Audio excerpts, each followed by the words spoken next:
Soy Rubén Aguilar Valenzuela, amigo de Manuel. Manuel y yo nacimos el mismo año y el mismo mes.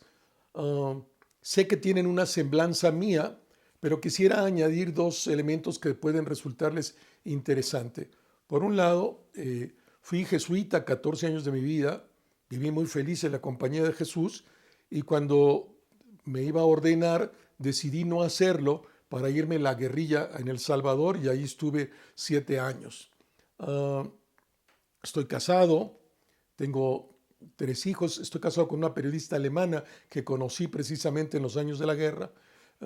Tengo 3 hijos, soy profesor y escribo. Y Manuel me invitó a platicar con ustedes de 5 temas.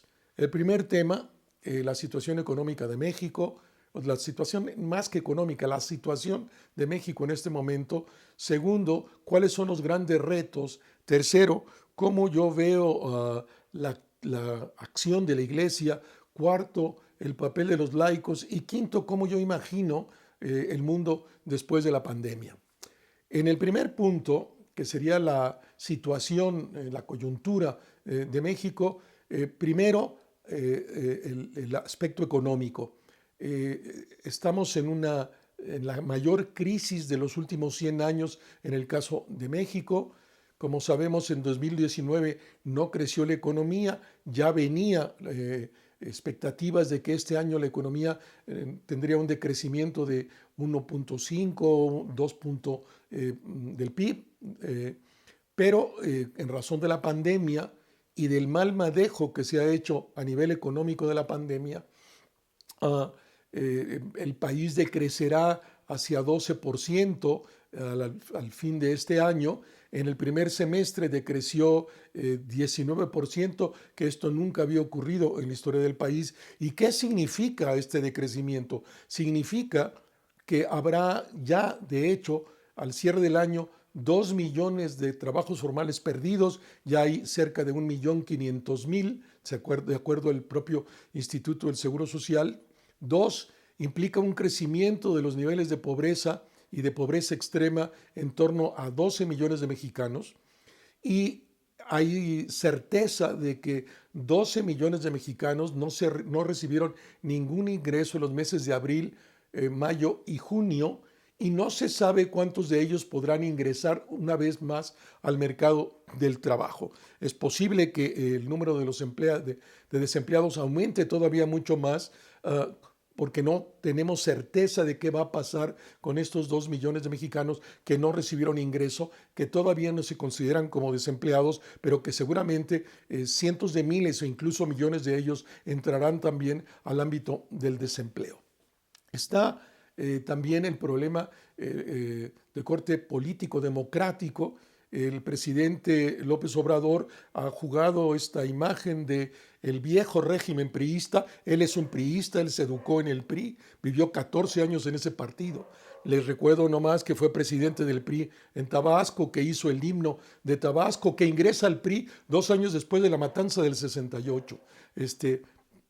Algo quiere decir. Y el presidente pues critica de manera permanente órganos del Estado como el Instituto Nacional Electoral, que muchas veces se ha ido en contra de él. Ha suprimido órganos autónomos del Estado como el Instituto Nacional de Evaluación Educativa, donde estaban los mejores expertos de la educación en el país para no tener nadie que evalúe. Ha hecho una crítica permanente de las organizaciones de la sociedad civil, rompió acuerdos que el gobierno tenía con organizaciones ciudadanos como para las guarderías infantiles, como para las casas de protección de las mujeres, cosa que suprimió. Él asume, sé que hay gente que ha estado con él y me lo ha contado, que él piensa que los órganos autónomos del Estado y la sociedad civil organizada son desviaciones neoliberales y ahí tenemos un problema enorme. Un partido de Estado otra vez o un partido hegemónico como Morena que tiene el control de las dos cámaras, un presidente que concentra todo el poder sobre sí mismo y que sueña en ese viejo PRI, en ese presidencialismo, la presidencia imperial que diría Enrique Krause. Ahí tenemos un problema serio que hay que considerar. Tercer punto, pues el tema el tema de la seguridad. Ah, eh, Sabemos que estamos en el sexenio más inseguro, más violento de la historia de México. El primer semestre ya fue el más violento, con cerca de 18,000 homicidios dolosos. Eh, es el número más grande que haya ocurrido desde que hay estadísticas formales sobre este tema, que es hace 25 años. La estrategia no la conocemos, solo lo que conocemos como estrategia de parte del presidente, es decir, que es abrazos y no balazos, e invitación a que la gente se porte bien, y tres, a que las madres de los criminales los convenzan de que se porten o vayan por el camino correcto. Es de verdad una tragedia en términos de lo que está ocurriendo en el país en el ámbito de la inseguridad, y no se ve con la actual estrategia que uno tiene que deducir sobre los hechos, porque no hay una definición más que estas frases del presidente que parecen broma, pero las dice muy en serio, de que no hay nada que no diga que al final de este sexenio tendremos niveles de violencia muy superiores a la época del presidente Peña y a la época del presidente Calderón. Y el último punto sobre la situación del país sería la pandemia y el manejo de la pandemia. Como ustedes saben, tenemos 500,000 positivos, más de 50,000 muertos. Somos el tercer país del mundo con más muertos, y junto con los Estados Unidos, con Brasil, somos los peores países que han manejado la pandemia. ¿Y por qué? Porque los presidentes en turno, el presidente Trump, el presidente Bolsonaro, el presidente López Obrador, minimizaron el tamaño de la crisis. Seguimos hoy todavía que el presidente no se quiere poner tapabocas.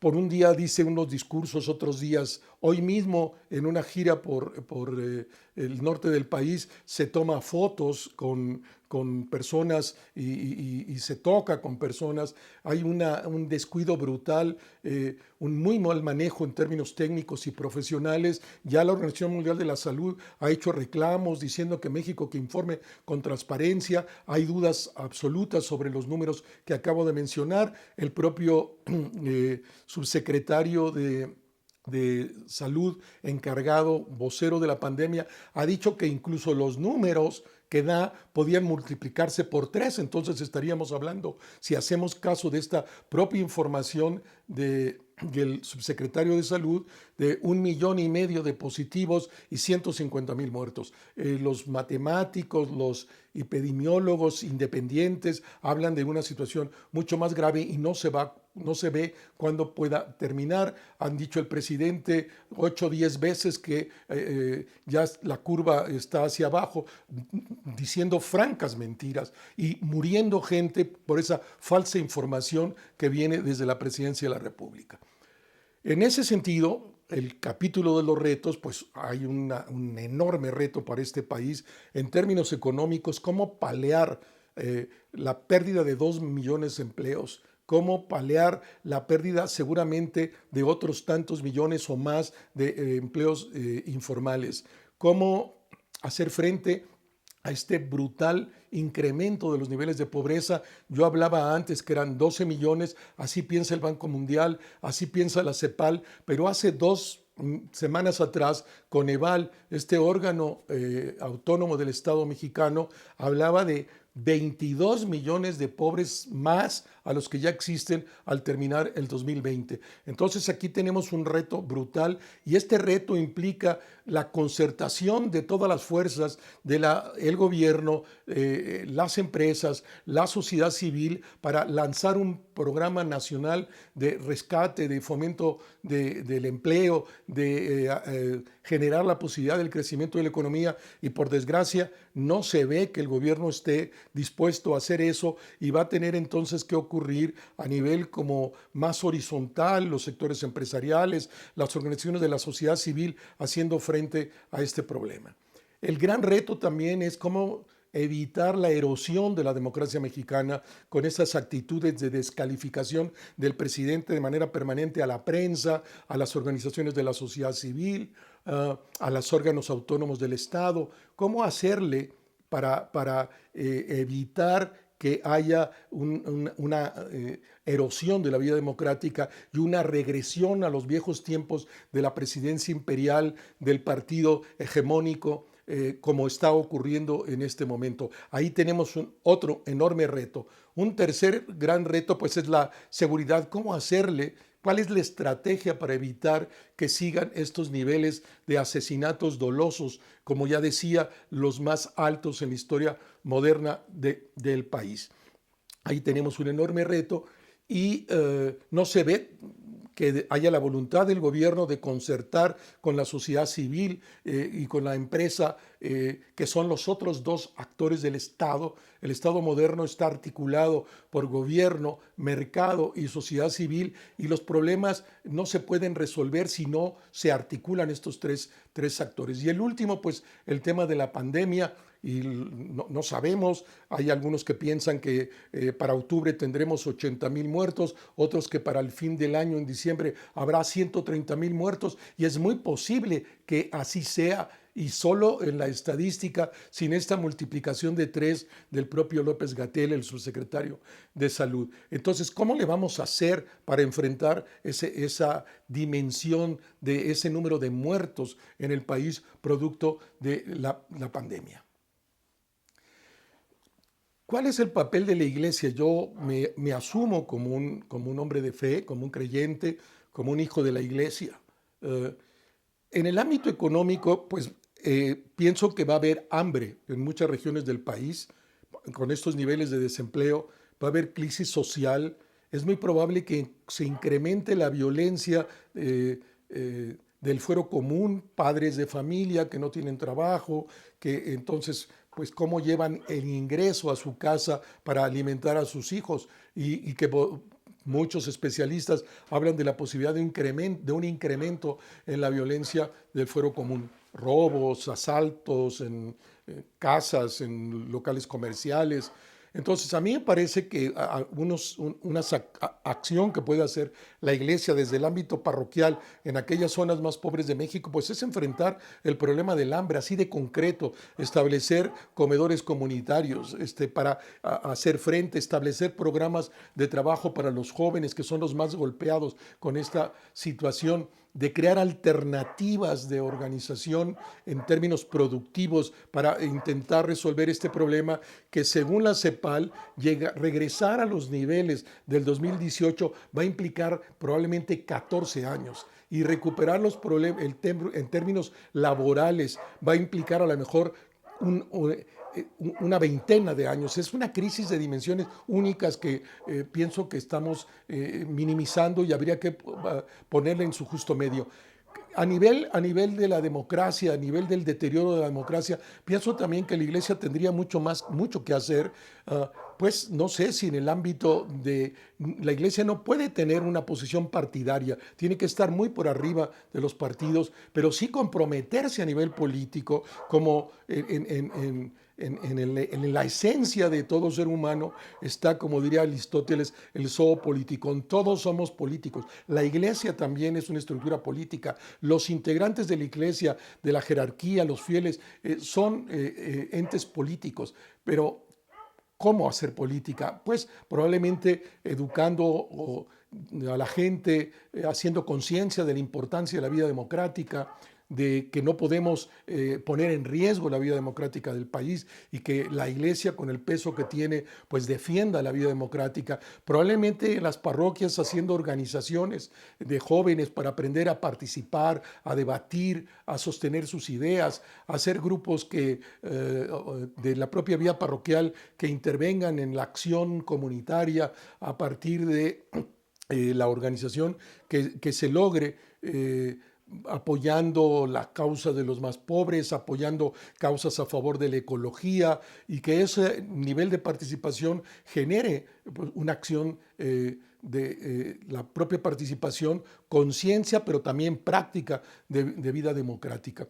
En el ámbito de la seguridad, me parece que un enorme reto de la iglesia es tomar una posición abierta en contra del crimen organizado, como lo hizo al principio de su papado el Francisco, cuando hace una crítica a la mafia siciliana y se enfrenta con su propio discurso. A veces yo pienso que la iglesia es muy permisiva con el crimen organizado y que debería de, por un lado, pues tomar posición, fuerte posición en contra de la acción del crimen organizado y también de defensa de la vida. No es posible que nos acostumbremos a esta matazón, a estos 18,000 asesinatos dolosos del primer semestre y otros 18,000 o más en el segundo semestre para terminar con 40,000 asesinados.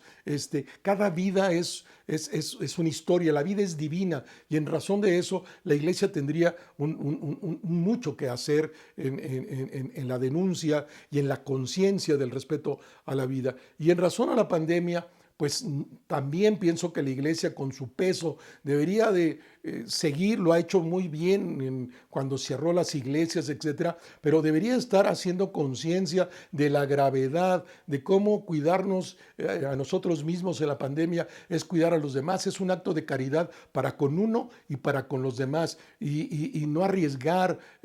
Hay mucha gente que cree que no es cierto, que esto de la pandemia es un invento, es un complot o dice que sí, pero actúa exactamente en contra de lo que debería estar haciendo para defender su propia vida. Y me parece que por estos, desde mi punto de vista, son acciones que la iglesia debería de tener. Yo sí pienso que la iglesia en general, a nivel parroquial, a nivel de las diócesis y a nivel de la conferencia episcopal, debería tener muchísimo mayor espacio de acción. Los laicos, pues al final son el gran potencial de la iglesia.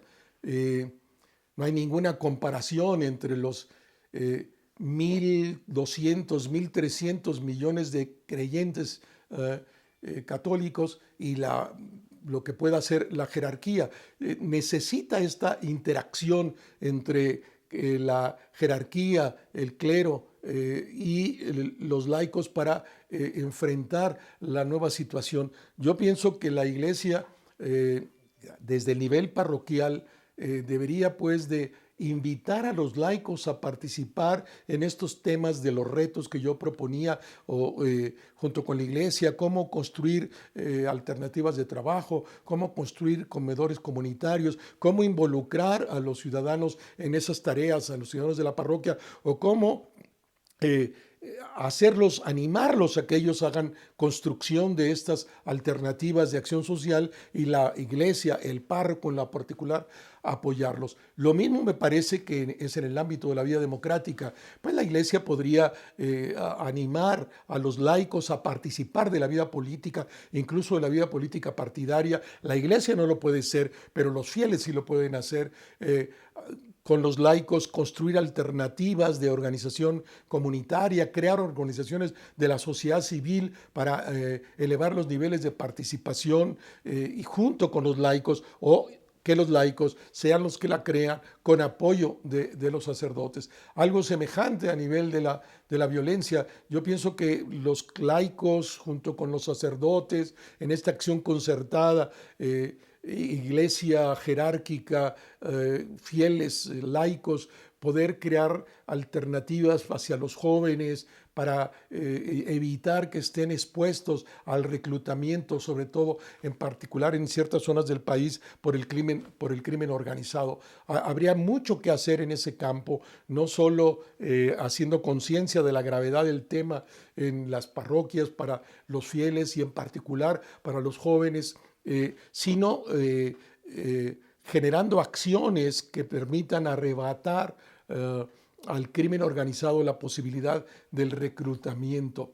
Y en último término, me parece que con los laicos también se podrían hacer proyectos, trabajos para concientizar a la población sobre la pandemia y mientras no haya vacuna y no queda claro cuándo habrá vacuna.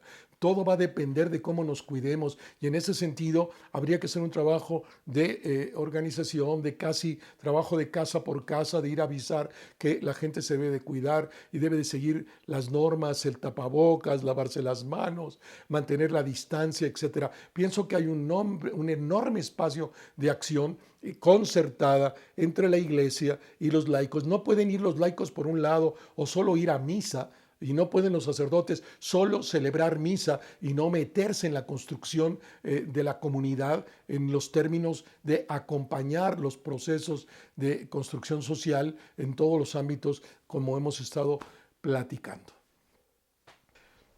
Y el último tema sería el mundo después de la pandemia. ¿Qué sigue después de la pandemia?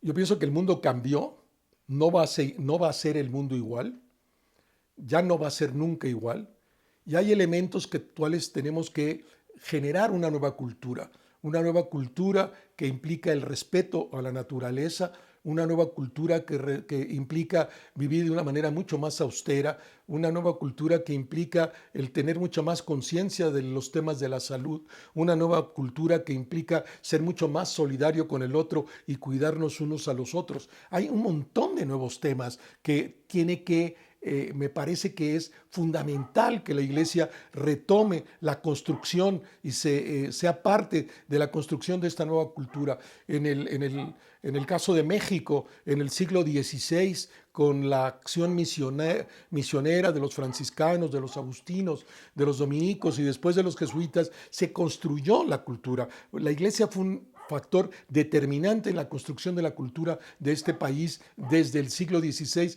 al día de hoy.